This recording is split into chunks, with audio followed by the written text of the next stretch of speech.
जिसमें नहीं, ऐसा कोई बाजार का भी सिरप हो तो बताओ नहीं जिसमें 3 साल का बच्चा भी पी ले और आप भी पी, नहीं आता ना। और शुगर अगर है किसी के पास तो उसके लिए अलग से सिरप आएगी। लेकिन अगर ऐसा कोई सिरप आपको मिल जाए कि जिसमें घर में छोटे से लेकर बड़े तक, तो शुगर वाला कोई मरीज है, सबको अगर एक ही सिरप पिला दिया जाए तो फायदा रहेगा कि नुकसान रहेगा?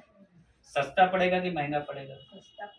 अभी बाजार में हम 3 लेंगे ना, बच्चे के लिए अलग, बड़े के लिए अलग, शुगर वाले के लिए अलग। तो यही सिरप अगर हम दे देंगे तो हमारा और फायदा हो गया, हमारा भी हो गया, साथ में सामने वाले का भी हो गया, क्योंकि हम सामने वाले के लिए भला के लिए निकले। लेने वाले का फायदा होगा। और अब ये बताइए कि बाजार की सिरप खुल जाती है तो बच गई तो फेंकनी पड़ती है।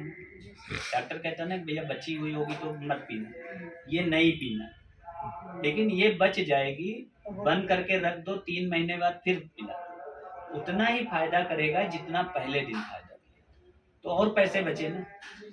3 महीने बाद फिर हमारा 100-150 रुपए, क्योंकि एक 100 ml की जो खांसी की सिरप है वो 100 रुपए से कम नहीं है, 100 या 110 रुपए। तो ये इसमें अल्कोहल नहीं है, शुगर फ्री, ये काढ़ा का भी काम करता है, आयुष काढ़ा। इसमें वसाका है, तुलसी है, पिपली है, कंटकारी है, अष्टमधु है, ठीक है, और जबरदस्त काम करता है।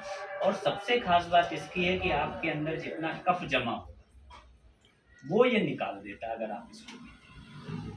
अगर जुकाम हो गया है, खांसी नहीं आ रही, आप इस सिरप का यूज करना चालू कर दीजिए, कफ ये बाहर निकाल देगा, जो यहाँ सीने में जमा रहता है वो हमेशा नुकसान करेगा, और ये लोगों को नहीं पता। ये खांसी में ना पी के आप इसको जुकाम में भी पी सकते हैं, और गले में सरसराहट है तो उसमें भी पी सकती हैं, गर्म पानी के साथ। जैसे अभी चाय पीने की मान लो इच्छा है, चाय ना पीकर, चाय नुकसान भी करती है, हमने गर्म पानी कर लिया 1 कप, 1 ढक्कन इसको डाल लिया और मस्त बैठ गए चाय की तरह इसको, और जितना भी गले की सड़सड़ाहट है, कड़सड़ाहट है, सब खत्म कर दिया। बहुत बेहतरीन से।